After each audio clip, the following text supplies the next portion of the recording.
Apple CEO Tim Cook made a number of promises today about fighting racism. Apple is not the only corporation recently to make such promises. One of the promises he made is to donate to organizations that challenge racial injustice. Giving to organizations looks good on paper, but it will accomplish little more than enriching the pockets of a few while making donors feel good. People need jobs. They need well-paying jobs where they can afford to take care of their families, buy homes, eat well, have proper health insurance, and so forth.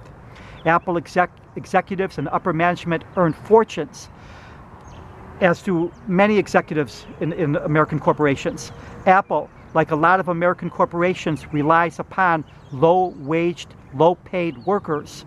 Executive compensation in the United States is out of control and disgraceful. Meanwhile, corporations like Apple rely on the cheap labor, poor safety, and environmental standards of countries like China.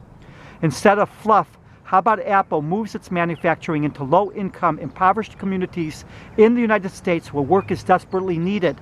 Skip the meaningless contributions to organizations and provide people with actual well-paying jobs.